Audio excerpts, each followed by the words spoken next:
एक 20 साल की लड़की जिसको प्यार होता है एक भूत से और वह उसके साथ 1 साल तक साथ में रहती है और फिर उस लड़की को पता चलता है वह 7 महीने की गर्भवती हो गई है। और फिर एक दिन आता है करवा चौथ का, फिर वह अपने प्रेमी भूत से मिलने के लिए पहुंचती है और फिर भूत उसके साथ पहले शारीरिक संबंध बनाता है और फिर उसका गला दबाकर कत्ल कर देता है। और फिर एक भूत 4 फीट का गड्ढा खोदता है ज़मीन में और अपनी प्रेमिका को दफना देता है। जब यह बात सोशल मीडिया में फैलती है तो मानो हर तरफ हड़कंप मच जाता है और सभी लोगों के जहन में एक ही सवाल था कि आखिर एक भूत ने अपनी प्रेमिका 20 साल की लड़की का कत्ल क्यों किया। और जब पुलिस ने इस पूरे मामले का खुलासा किया तो एक ऐसा सच निकल कर सामने आया जो वाकई में हैरान परेशान कर देने वाला था। आइए जानते हैं भूत और भूत की प्रेमिका की कहानी। आप सभी दोस्तों को नमस्कार, मेरा नाम रवि है। अगर आप हमारे चैनल पर नए हो सब्सक्राइब बेल आइकन जरूर दबा सकते हैं। यह सच्ची घटना चालू होती है दिल्ली का ही एक थाना है जिसका नाम है नागवई थाना और उसी में एक परिवार रहा करता था। परिवार में 2 लड़कियां, जो बड़ी बेटी जिसकी उम्र 20 साल, उसका नाम सोनिया उर्फ सोना, वह पढ़ने लिखने में काफ़ी होशियार और उसके साथ ही वह इंस्टाग्राम पर वीडियो बनाती थी और उसके 6700 फॉलोअर्स थे। वह रोज़ वीडियो बनाती और उसको अपलोड करती और लोग उस पर कमेंट करते और लाइक करते। वह काफ़ी ज़्यादा खुश होती। उसका बचपन से ही सपना था कि सोशल मीडिया में वीडियो बनाने के बाद वह मशहूर हो जाएगी, जिसके बाद उसको पैसे मिलेंगे और उससे शोहरत मिलेगी। और तभी एक तारीख आती है, वो तारीख थी 21 अक्टूबर 2024 और करवा चौथ का दिन था। अब दोपहर के करीब 3 बजे वह लड़की अपनी माँ से कहती है, माँ मुझे बाज़ार जाना है कुछ सामान लाने के लिए और मैं आधे घंटे में चली आऊँगी।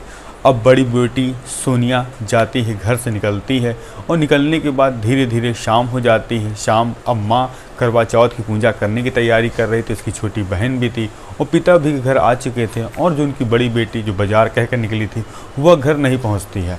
अब माँ भी बहुत परेशान हो जाती है। तभी अपनी छोटी बेटी से कहती है, अपनी दीदी को फ़ोन करो, पूछो वह कहाँ है, इतना समय क्यों लगा रही है।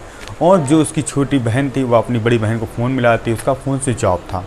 अब कहीं न कहीं छोटी बहन भी हैरान और परेशान थी। तभी माँ कहती है कि आखिर तुम्हारी बहन किसके साथ जा सकती है। तो छोटी बहन कहती है वह अपने भूत के साथ गई होगी, उसी से मिलने गई होगी। माँ कहती है भूत कौन है। तभी वह जिनकी बिटिया कहती है वह दीदी का प्रेमी है जिसका नाम भूत है। और ना मानो आप उसके इंस्टाग्राम पे बायो में देखेंगे तो उसने भी लिखा है आई लव माई भूत। माँ जैसे यह बात सुनती वह हैरान परेशान हो जाती है कि उनकी एक लड़की भूत को दिल कैसे दे बैठी और आखिर उससे मिलने के लिए इतनी रात में क्यों गई है और अभी तक वापस क्यों नहीं है। अब माँ हैरान परेशान हो जाती, यह बात अपने वह पति को बताती। पति भी अब अपनी बेटी को ढूंढने का प्रयास करते हैं, आसपास के जगहों पर देखते हैं मगर कहीं बेटी का कोई पता ठिकाना नहीं लगता है। तभी दूसरे दिन 22 तारीख आती है, जो उनकी पत्नी और पति और उनकी एक छोटी बेटी पहुंचते हैं पास के थाने में, अपनी बेटी की मिसिंग रिपोर्ट दर्ज कराते हैं। और उनकी छोटी जो बहन थी वह कहती है मेरी दीदी एक भूत नाम शख्स से प्यार करती थी और मुझे ऐसा लगता है उसी से मिलने गई थी और अभी तक वह घर लौटकर नहीं आए। अब पुलिस ने उस लड़की का मोबाइल नंबर लिया, उसकी फ़ोटो ली और हर थानों में सर्कुलेट कर दिया कि अगर यह लड़की कहीं पर मिले तो परिवार वालों को बताएं। और पुलिस वाले पहले तो यह कहते हैं ऐसा तो नहीं आपकी बेटी उसके साथ भाग गई हो। अब पुलिस वाले उस लड़की का कॉल डिटेल चेक करते हैं और लास्ट लोकेशन जो बात हुई थी वह एक लड़के से हुई थी जिसका नाम संजू था। और अब कहीं ना कहीं पुलिस के जहन में एक सवाल था, यह संजू लड़का वही है जो वह लड़की कहती थी मैं भूत से बात कर रही हूँ। और फ़ौरन एक पुलिस की टीम उसी संजू के घर पहुँचती है जो कि उस लड़की के घर से 10 से 15 किलोमीटर दूर पे था। पुलिस वाले जाते हैं, कहते हैं आपका लड़का संजू कहाँ है। तो पता चलता है संजू नहीं, उसका नाम सलीम है और संजू उसको लोग प्यार से कहते हैं। अब पुलिस वाले भी यह हैरान परेशान, जिस लड़के का हिंदू नाम लड़की के घर वाले बता रहे हैं वह एक मुस्लिम है और वो भी घर पे नहीं है, फ़रार है, वो भी 21 तारीख से। अब पुलिस पहले तो यही शंका करती है कि दोनों भाग गए हैं और फिर पुलिस वाले उस लड़के संजू का मोबाइल सर्विलांस पे लगाते हैं, उसको पकड़ते हैं। वह अपने 2 दोस्तों के साथ बाइक पर बैठकर घूम रहा था। पुलिस तभी तो पहुंचती है और उसको थाने लेकर आती है। अब पुलिस वाले उससे कड़ाई से पूछताछ करते हैं तो वह एक ऐसा सच बयां करता है जो कि सुनने में लोग हैरान और परेशान हो जाते हैं। तभी संजू कहता है कि आज से 2 साल पहले ठीक मैं इंस्टाग्राम चलाता था और तभी एक लड़की की मैं वीडियो देख ही रहा था, वह मुझे बहुत ज़्यादा अच्छी लगती है। फिर मैं उसकी वीडियो को लाइक करता हूँ, कमेंट करता हूँ। 2 से 3 दिन के बाद वह लड़की मेरा रिक्वेस्ट एक्सेप्ट कर लेती है और उधर से जवाब आता, हेलो आप कौन? तो मैं बताता हूँ मेरा नाम संजू है, मैं हरियाणा के रोहतक का रहने वाला हूँ। अब जैसे ही संजू कहता आप कौन, तो वह कहती है मेरा नाम शानिया उर्फ सोना है, जो कि मैं क्लास 12 की छात्रा हूं और उसके साथ मुझे इंस्टाग्राम पर वीडियो बनाना अच्छा लगता है और मेरी बचपन से ही ख्वाहिश थी कि पॉपुलर एक अच्छा क्रिएटर बनने की।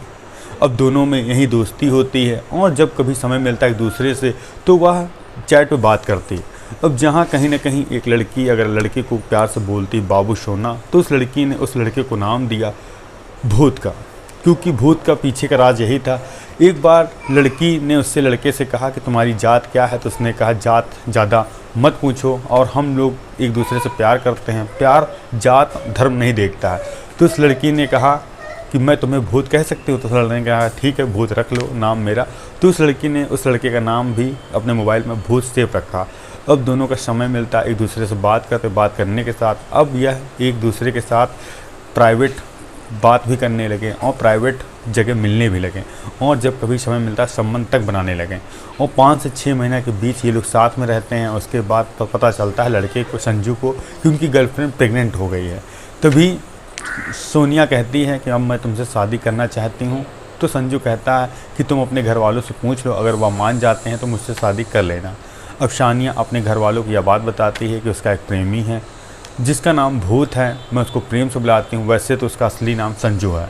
तो घर वाले कहते हैं बेटा ठीक है, अगर तुम्हारी मर्ज़ी है तो हम लोग शादी कर देंगे उनके घर वालों से बात करके। तो लड़की भी खुश हो जाती है और अब संजू को कहीं ना कहीं लग रहा था कि ये सोनिया बताती है मैं तुम्हारे बच्चे की माँ बनने वाली हूँ। तो संजू कहता है इस बच्चे को भी गिरा दो, जब हम लोग की शादी हो जाएगी तो हम लोग दोबारा बच्चा करेंगे। शानिया इस पर इतराज़ करती है और संजू कहता है कि अभी मेरी उम्र थोड़ी कम है और मैं आगे कुछ कमाना चाहता हूँ, उसके बाद मैं शादी करूँगा। अब शानिया इधर संजू पे दबाव बनाती हैं और कहती है अगर तुमने मुझसे शादी नहीं की तो मैं पुलिस के पास जाऊँगी, FIR दर्ज करा दूँगी, जिसके बाद तुम बंद हो जाओगे।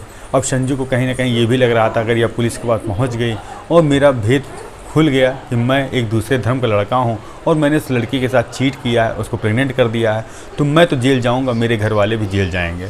तभी एक दिन आता है और तारीख आती करवा चौथ का दिन और संजू अपनी प्रेमिका से कहता है कि आज करवा चौथ का दिन है, तुमने तो मेरे लिए व्रत रखा होगा, क्या आज तुम मुझसे मिलने के लिए आओगी? अब शानिया कहीं ना कहीं खुश हो जाती क्योंकि उसने अपने होने वाले पति के लिए व्रत भी रखा था। और इधर संजू अपने 2 दोस्तों को बताता है अपनी गर्लफ्रेंड के कत्ल का प्लान और उनको कहता है, एक उनका दोस्त पंकज था, एक ऋतिक था, दोनों को समझाता है कि एक कार लेनी है, कार में अपनी प्रेमिका को बुलाऊंगा, उसको घुमाने के लिए लेकर जाऊंगा और मौका पाकर उसका कत्ल करना है और कत्ल करने के बाद उसको दफना देना है।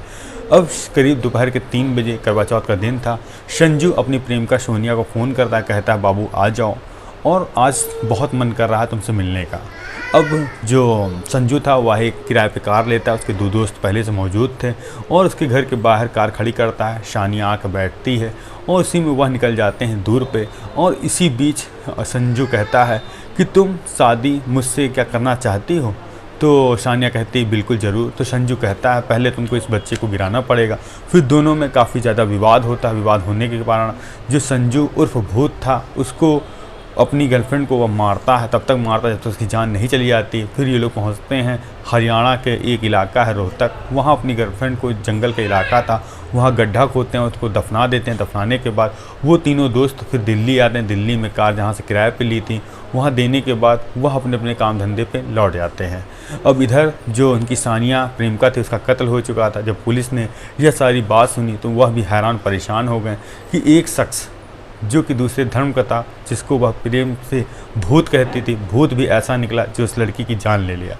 आप इस कहानी के माध्यम से अपना जो भी जवाब हो जरूर दें। हम मिलते हैं नई कहानी, नई शुरुआत के साथ। जय हिंद, जय भारत।